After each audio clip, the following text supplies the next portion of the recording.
Okay. All right. Okay, so if we can get it to wake up here. There we go. I think there we go. Normal disclaimer. So passing zones at Lightning, just a quick refresher for everybody. Mandatory passing on the right on the front straight between 1 and 2, and in the other two passing zones, they're between 5 and 7. It's on the right early, on the left later, and the reverse between 7 and 9. So I think that's pretty obvious to most people. If you're driving in red or black and expanded passing, we allow passing any place with a signal, except those mandatory sides still apply in those locations. So you can, you can pass, between 4 and 5, for example. That's a easy place to get a faster car by in red and black. So passing zones, hopefully no surprises there for anyone on the call. Skip that. I'm not going to run through the video. So anybody on this call that hasn't driven Lightning? I should have asked that before. So if everyone has, then you all can and should jump in here with both questions and comments, so that I make sure not only that I answer questions, but you may have observations that can help other people here. I make no claims of being an expert at Lightning. I've driven Watkins Glen enough times I can claim some level of expertise, including being in cars with a pro there, but I can't say the same for Lightning. So anyway, turn 1, the right-hander at the end of the front straight. There has a hill in the middle of it, obviously. So that allows us to modify what would otherwise be the line here. We can turn in a little bit earlier, and we can brake a little bit later, but we do have to get the turning done earlier than we might otherwise like, because we need to be straight going over that hill. And we need to be back on at least some power, not full power, especially in a stronger car, but and we don't want to be all the way track left going over the hill, just to give ourselves a little bit of margin, because we're dealing with a blind hill here, right? And if we're not straight, or we end up too fast in here, if you do the smart thing and drive off, it's no big deal. But if you get in too hot and try to save it, then the consequences are ugly. It's unfortunately we've seen too often. This is kind of what it looks like. You can see the hill as we're in the braking zone, approaching the corner. Here you can see it is uphill. Some people like to run on the curbing here, at least the first few inches of it. A lot of people use a lot of the curb here. In my experience, some cars are okay with that, but a lot of cars get upset by hitting the curb here. So take your pick here, but just that's part of being consistent. If you're going to consistently use a lot of curb here, you need to be aware of what and how your car is doing to respond to that, and respond accordingly. Track outs over the hill, just a reminder, pit out is to our right here. So we'll see cars as we come over the hill entering the track. But the key thing is straight over the hill and give ourselves a little bit of margin, because now that we get over the hill, we can see where track out is and can see where all the people have driven off in the dirt here, right? And hopefully driven off and not tried to hold it on the track. But please, if there's questions as we go around the track, jump in. Like I said, I'm not pretending any wizardry here. Everybody knows turns 2, 3, and 4 are connected sequence here, and I commend Dennis Maschio's YouTube to you because he goes into quite a bit of detail on explaining how to drive this. So I'll try to explain that. But I think most people drive 2 and 3 using this line where we don't apex turn 2 all the way on the curb. We're 4 feet plus or minus off the curb for the apex of 2.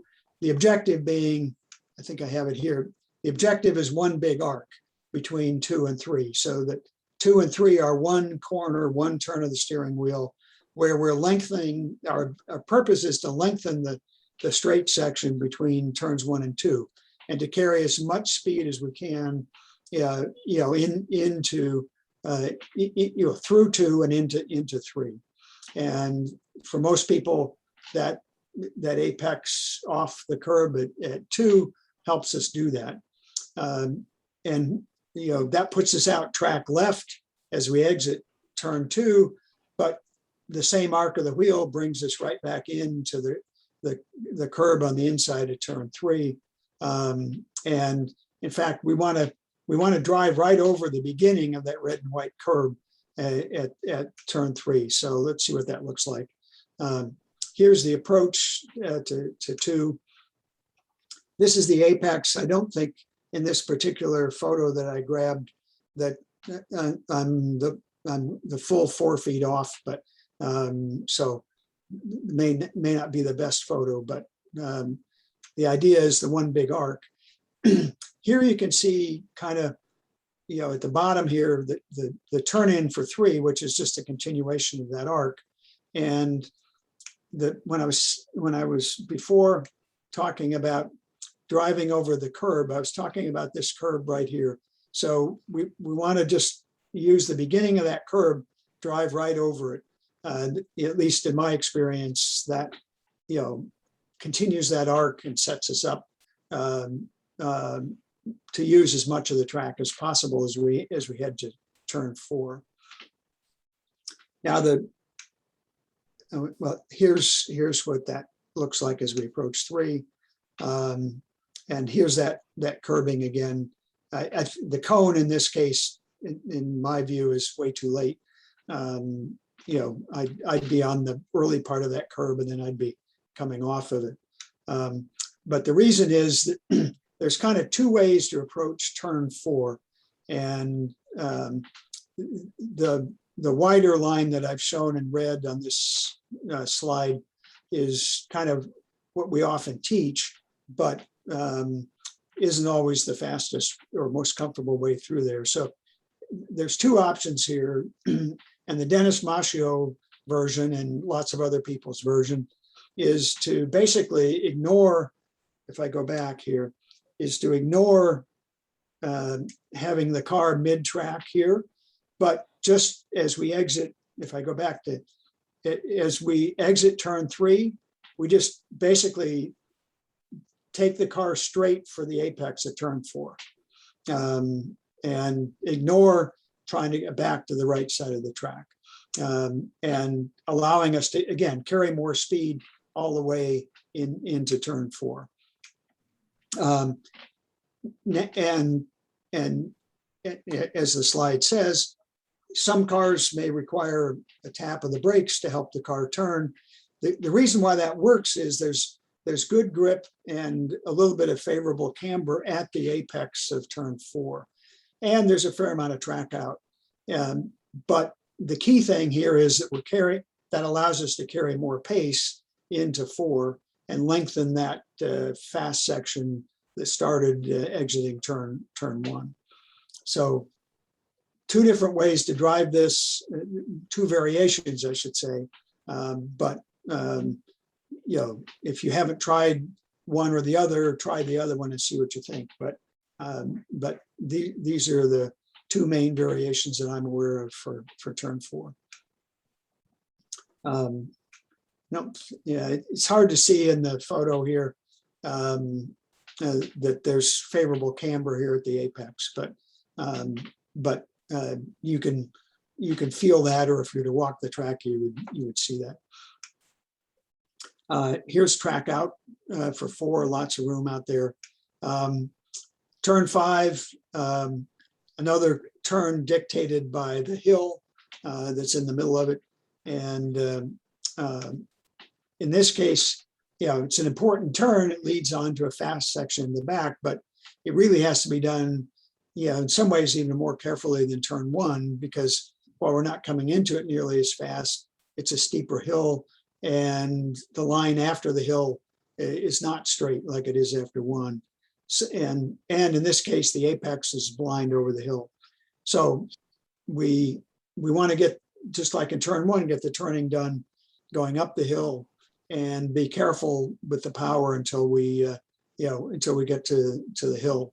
And in this case, this is more an issue for students, but we want to use all the track here at track out. So approaching the corner, the curb on the left here, most people drive this by lining the car up with this curb and then turning kind of at this last red stripe that's on the left side here. And obviously we can't see the apex from the turn in. We can't even see it as after we turn in and head up the hill. It's still blind, right? We have to be well and truly on top of the hill to even see the apex. And I strongly recommend to everyone, including students, to just drive right on this curb.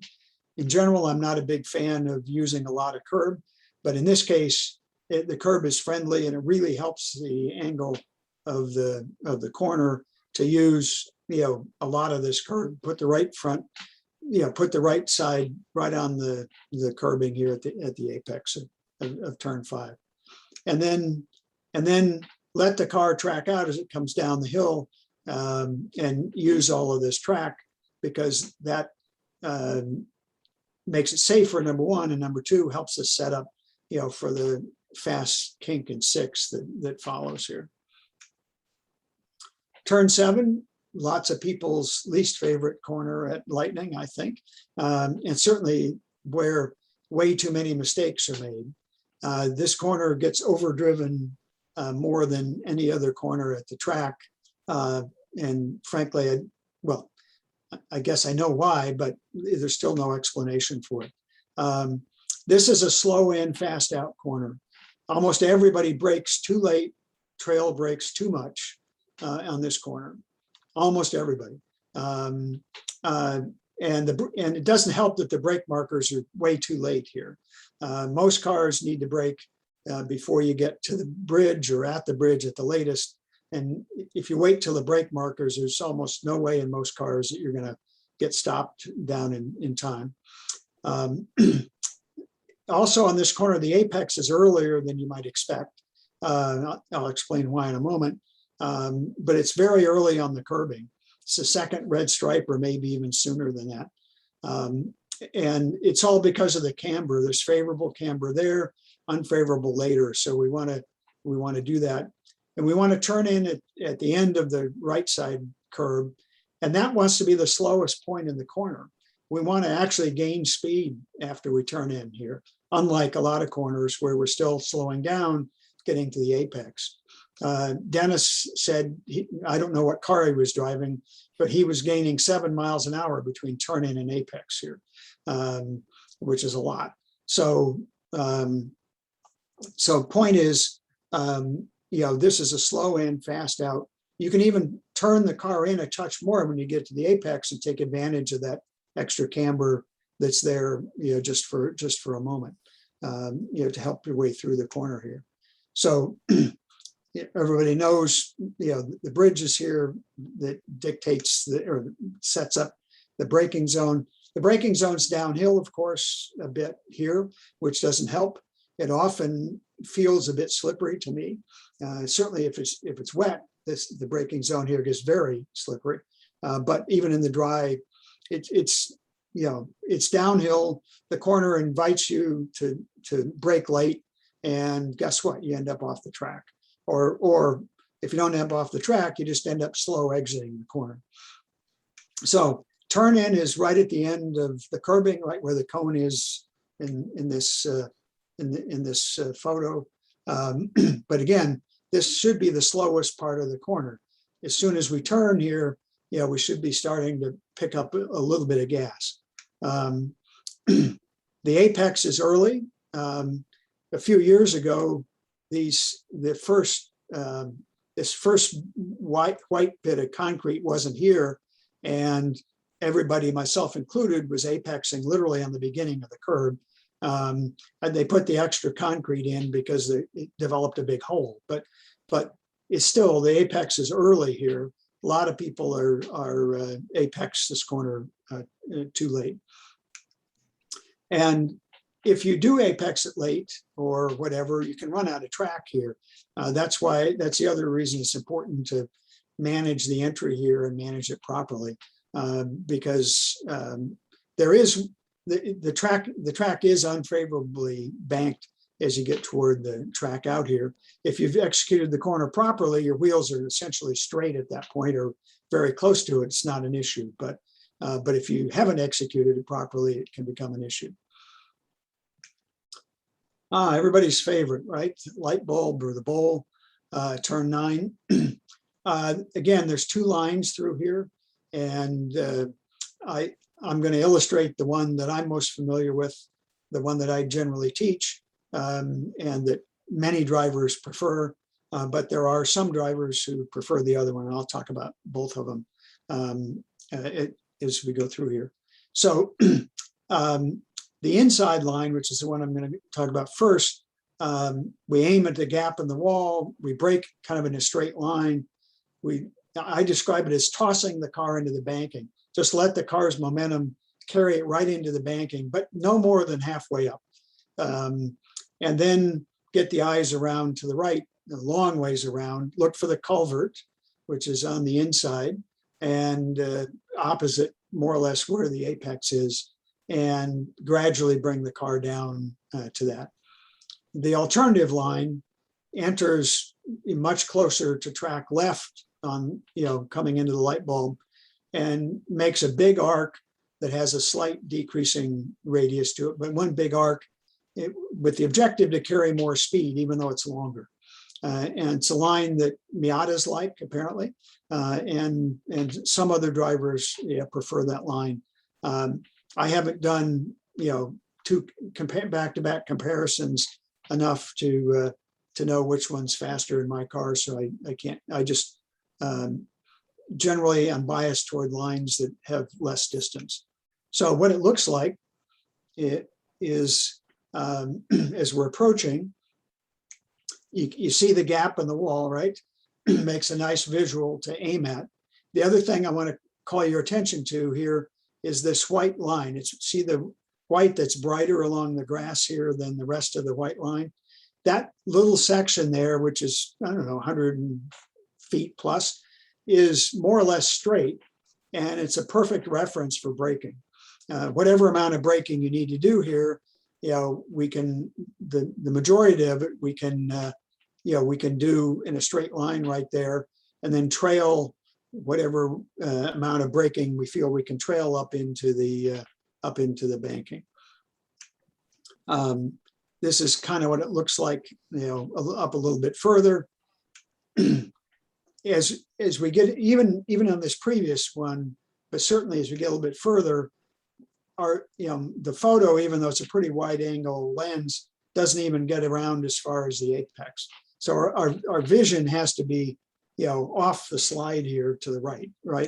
Our vision has to be over here because that's where the apex is. So even when we're back here, our vision needs to be way around. We need to be thinking about way around to the right and get our eyes over there. And I don't have a good picture here that captures the culvert very well. I think my red circle may be where the culvert is, but I don't think we can, I don't think the slide has enough detail to pick that up. And then of course, track out on the left here, and leading to the front straight, but I think I have it covered here. So just to summarize some reminders, turn 1, if you're running wide for whatever reason, just drive off. And the same applies any place, but particularly there. Same applies at turn 5 that needs great respect to get that executed properly.